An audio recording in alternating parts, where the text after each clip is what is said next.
The average age of 12 children is 15 years. If another child comes to the average age comes to 13, what is the age of the new child? আমাদের অঙ্কে বলছে 12 জন শিশুর গড় বয়স 15 বছর। যদি আরেকজন শিশু যোগ দেয় তাহলে তাদের গড় বয়স বেড়ে 13 বছর হয়। নতুন শিশুটির বয়স কত? আমরা প্রথমে 12 জন শিশুর বয়সের সমষ্টি বের করব, অর্থাৎ 12 ইন্টু 15 ইকুয়াল টু 180। যেহেতু নতুন একজন শিশু এসেছে তাহলে 12 প্লাস 1 অর্থাৎ 13 বছর ইন্টু তাদের গড় বয়স 13 ইন্টু 13 ইকুয়াল টু 169। 180 থেকে 169 বিয়োগ দিলে আমরা পাবো 11 বছর। সুতরাং নিউ শিশুটির বয়স হলো 11 বছর। অপশানে আমাদের উত্তর ক। By selling a bicycle for টাকা 2850, a shopkeeper gains 14%. If the profit is reduced to 8%, then the selling price will be। অঙ্কে বলছে 2850 টাকায় একটি সাইকেল বিক্রয় করলে একজন দোকানদারের 14% লাভ হয়। যদি লাভের পরিমাণ কমে 8% হতো তাহলে বাইসাইকেলটির বিক্রয় মূল্য কত হবে? তাহলে আমরা লিখব এখানে যেহেতু লাভ 14%, যদি ক্রয় মূল্য 100% হয় তাহলে আমরা লিখতে পারি 114% ইকুয়াল টু 2850 টাকা। তাহলে 1% ইকুয়াল টু 2850 ভাগ 114। আমাদের এখানে লাভ যেহেতু 8% অর্থাৎ 108% ইকুয়াল টু 2850 ইন্টু 108 ভাগ 114। এখান থেকে ক্যালকুলেশন করলে আমরা পাবো 2700 টাকা। সুতরাং বিক্রয় মূল্য হবে 2700 টাকা। আমাদের উত্তর গ।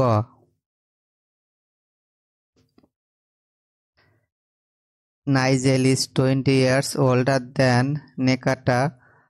In 3 years, Nigel will be twice as old as Nikita will be. How old is Nikita now? অঙ্কে বলছে নাইজেল নিকিতা থেকে 20 বছরের বড়। 3 বছর পরে নাইজেলের বয়স নিকিতার বয়সের দ্বিগুণ হবে। আমাদেরকে নিকিতার বয়স বের করতে হবে। ধরি নিকিতার বয়স ইকুয়াল টু এক্স। তাহলে নাইজেলের বয়স হবে, যেহেতু অঙ্কে প্রথম শর্ত মতো দেওয়া আছে 20 ইয়ার্স, অর্থাৎ Nigel equal to x plus 20।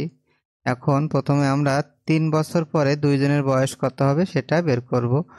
তাহলে 3 বছর পরে নিকিতার বয়স হবে এক্স প্লাস 3, নাইজেলের বয়সও 3 বছর বাড়বে অর্থাৎ এক্স প্লাস 20 প্লাস 3। এখন দ্বিতীয় শর্ত মতে আমরা লিখব নাইজেলের বয়স অর্থাৎ x plus 20 plus 3 equal to নিকিতার বয়সের দ্বিগুণ অর্থাৎ 2 ইন্টু এক্স প্লাস 3। তাহলে এখান থেকে ক্যালকুলেশন করলে আমরা x plus 23 equal to 2x plus 6। তাহলে 2x থেকে x বিয়োগ দিলে আমরা পাবো x, এবং 23 থেকে 6 বিয়োগ দিলে পাবো 17। সুতরাং নিকিতার বয়স 17 বছর। আমাদের উত্তর খ। A wall 8 meter long, 6 meter high and 22.5 centimeter thick is made up of bricks is measuring 25 centimeter, 11.25 centimeter and 6 centimeter. The number of bricks required is। তাহলে ইটের পরিমাণ বা ইট লাগবে ইকুয়াল টু, আমাদের উপরে হবে দেওয়ালের আয়তন। তাহলে এখানে মিটার আছে এবং সেন্টিমিটার আছে, তাহলে আমরা 8 মিটারকে সেন্টিমিটার নিয়ে যাব, অর্থাৎ 8 ইন্টু 100 গুণ 6 মিটারকে লিখতে পারি 6 ইন্টু 100 সেন্টিমিটার ইন্টু 22.5 সেন্টিমিটার। নিচে হবে ইটের আয়তন অর্থাৎ 25 centimetre into 11 25 centimetre into 6 centimetre. এখান থেকে ক্যালকুলেশন করলে আমরা পাবো 64টি, অর্থাৎ 6400টি ইট লাগবে। অপশানে আমাদের উত্তর খ। A train 150 meter long and running at a speed of 60 kilometer per hour takes 13 seconds to cross a bridge. What is the length of the bridge? আমাদের অঙ্কে বলছে 150 মিটার লম্বা একটি ট্রেন ঘন্টায় 60 কিলোমিটার বেগে 30 সেকেন্ডে একটি ব্রিজ অতিক্রম করে। আমাদেরকে ব্রিজের দৈর্ঘ্য বের করতে হবে। আমরা জানি বেগ ইকুয়াল টু দূরত্ব ভাগ সময়। এখানে আমাদের বেগ দেওয়া আছে 60 কিলোমিটার পার হাওয়ার। আমরা কিলোমিটার পার হাওয়ারকে মিটার পার সেকেন্ডে নিয়ে যাব, সেজন্য 5/18 দিয়ে গুণ দিলাম। ইকুয়াল টু দূরত্ব, এখানে দুইটি দূরত্ব, ট্রেনের দূরত্ব এবং ব্রিজের দূরত্ব। ট্রেনের দূরত্ব দেওয়া আছে 150 এবং ব্রিজের দূরত্ব আমরা ধরি x, যেটার মান আমাদেরকে বের করতে হবে, ভাগ সময় হলো 30 সেকেন্ড। তাহলে আমরা 150 প্লাস এক্স ইকুয়াল টু লিখতে পারি 60 ইন্টু 5 ইন্টু 30 ভাগ 18। এখানে কাটাকাটি করলে 18কে 6 দিয়ে কাটলে 3, 30কে 6 দিয়ে কাটলে 5, 60কে 3 দিয়ে কাটলে 20। তাহলে 150 প্লাস এক্স, আমাদের উপরে আছে 20, 5 এবং 5 গুণ করলে 20-এর সাথে 5 100, 100-এর সাথে 5 গুণ করলে 500। তাহলে এক্স ইকুয়াল টু আমরা পাবো 500 মাইনাস 150 ইকুয়াল টু 350 মিটার। সুতরাং সেতুটির বা ব্রিজের দৈর্ঘ্য 350 মিটার। অপশানে আমাদের উত্তর গ। আমাদের এখানে সূচকের একটি অঙ্ক দেওয়া আছে, এখান থেকে এন এর মান বের করতে হবে। তাহলে আমরা এখানে 27কে লিখতে পারি 3 এর হোল কিউব, এবং সূচকের ক্ষেত্রে আমরা জানি পাওয়ারে পাওয়ারে গুণ হয়, তাহলে এন এর সাথে -1/3 গুণ করলে -n/3 ইকুয়াল টু 243। একইভাবে আমরা পাওয়ারে পাওয়ারে গুণ করলে এখান থেকে 3 3 কাটা যাবে, তাহলে 3 to the power -n equal to 243কে আমরা লিখতে পারি 3 টু দি পাওয়ার 5। আমরা জানি সূচকের ক্ষেত্রে বেস যদি একই হয় তাহলে তাদের পাওয়ার সেম হবে। এখানে বেস বাম পাশে 3 এবং ডান পাশেও 3, সেক্ষেত্রে তাদের পাওয়ার অর্থাৎ -n ইকুয়াল টু 5 হবে। তাহলে n ইকুয়াল টু -5। সুতরাং আমাদের অপশানে সঠিক উত্তর ঘ। আমাদের এই ইকুয়েশনটি সলভ করতে হবে। তাহলে এখান থেকে আমরা 5 টু দি পাওয়ার -3 সবার ভিতর থেকে কমন নিতে পারি। কমন নিলে 5টি 1 থাকবে, 1 প্লাস 1। তাহলে এখানে 5 টু দি পাওয়ার -3, 5টি 1 যোগ করলে 5, এবং আমরা জানি কোনো রাশির উপরে কিছু না থাকলে পাওয়ার 1 আছে। তাহলে দুইটা বেস থেকে একটা বেস নিলে পাওয়ার যোগ হবে, অর্থাৎ -3 প্লাস 1।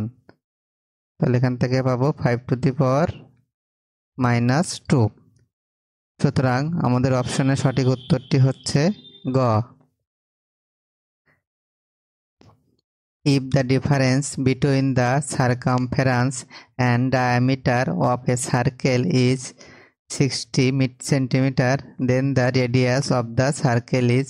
আমাদের অঙ্কে বলছে সার্কামফারেন্স শব্দের অর্থ পরিধি এবং ডায়ামিটার অর্থ ব্যাস, রেডিয়াস অর্থ ব্যাসার্ধ।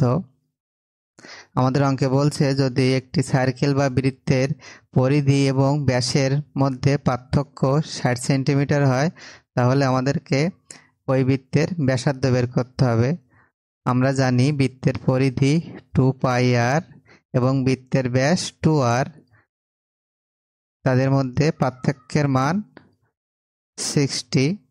তাহলে এখান থেকে আমরা 2r কমন নিব, কমন নিলে π - 1 ইকুয়াল টু 60।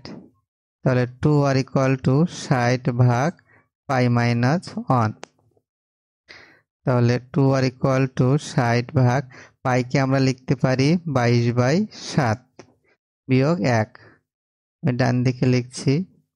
তাহলে 2r ইকুয়াল টু 60 ভাগ এখানে নিচে লসাগু করলে আমরা পাবো 15/7। তাহলে 2r ইকুয়াল টু 60 ভাগ 15 ইন্টু 7। আমাদের বাম পাশে যে 2 আছে ডান দিকে গেলে এটা ভাগ হয়ে যাবে। তাহলে এখন কাটাকাটি করলে 15 দিয়ে 60কে কাটলে 4, 2 দিয়ে 4কে কাটলে 2, তাহলে আমাদের উপরে আছে 2 এবং 7, আমরা গুণ করলে পাবো 14 মিটার। সুতরাং ওই বৃত্তের ব্যাসার্ধ 14 মিটার। আমাদের অপশনের সঠিক উত্তরটি হলো ঘ। In recent survey of the student of a public university, it is found that 65% students are good in mathematics and 45% students are good in statistics. How many students are good in both mathematics and statistics of the public university? আমাদের অঙ্কে বলছে একটি public বিশ্ববিদ্যালয়ের 65% শিক্ষার্থী অঙ্কে এবং 45% শিক্ষার্থী পরিসংখ্যানে ভালো। আমাদেরকে বের করতে হবে অঙ্ক এবং পরিসংখ্যানে উভয় বিষয়ে ভালো করা শিক্ষার্থীর সংখ্যা। এই অঙ্কটি আমরা একটি সূত্রের মাধ্যমে করব। সূত্রটি হলো উভয় বিষয়ে পাস বা উভয় বিষয়ে ভালো করা স্টুডেন্টের সংখ্যা ইকুয়াল টু প্রথম বিষয়ে ভালো প্লাস দ্বিতীয় বিষয়ে ভালো বিয়োগ 100%। আমরা এখানে অঙ্ককে প্রথম বিষয় ধরব এবং পরিসংখ্যানকে দ্বিতীয় বিষয় ধরব।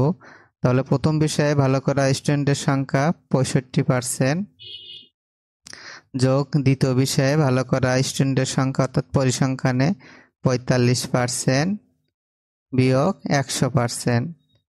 তাহলে 65 এবং 45 যোগ করলে আমরা পাবো 110% বিয়োগ 100%।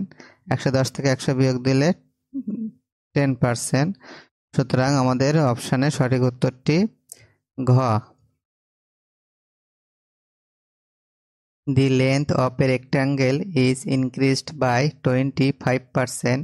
By what percentage should the width be decreased so that the area of the rectangle remain unchanged? আমাদের অঙ্কে বলছে যদি একটি আয়তক্ষেত্রের দৈর্ঘ্য 25% বৃদ্ধি পায় তাহলে আয়তক্ষেত্রের প্রস্থ কি পরিমাণ কমালে ওই আয়তক্ষেত্রের ক্ষেত্রফল কোনো পরিবর্তন হবে না বা আনচেঞ্জ থাকবে। এই অঙ্কটি আমরা একটি সূত্রের মাধ্যমে করব। সূত্রটি হলো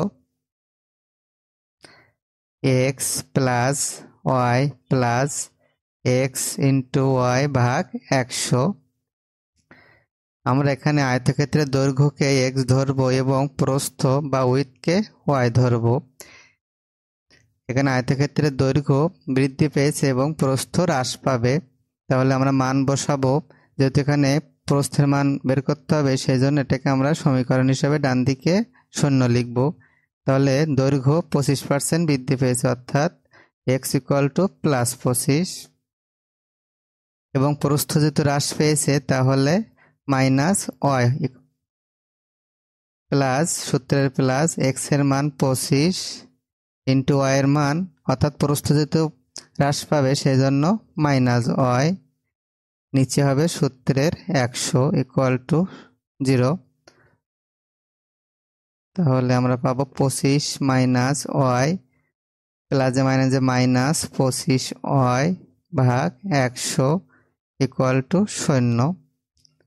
তাহলে ওয়াই প্লাস 25 ওয়াই ভাগ 100 ইকুয়াল টু আমরা লিখতে পারি 25। ডান দিকে লিখছি। তাহলে এখান থেকে লসাগু করলে আমরা পাবো 125 ওয়াই ভাগ 100 ইকুয়াল টু 25। তাহলে ওয়াই ইকুয়াল টু 25 ইন্টু 100 ভাগ 125। আমরা কাটাকাটি করলে 125কে 25 দিয়ে কাটলে 5 এবং 100কে 5 দিয়ে কাটলে 20। সুতরাং y equal to 20। y equal to আমরা ধরছিলাম প্রস্থ, সুতরাং প্রস্থ 20% হ্রাস পাবে। অপশানে আমাদের উত্তর গ। আশা করি আপনারা অঙ্কগুলো বুঝতে পেরেছেন। যদি ভিডিওটি ভালো লাগে থাকে তাহলে চ্যানেলটি অবশ্যই সাবস্ক্রাইব করবেন। ধন্যবাদ সবাইকে।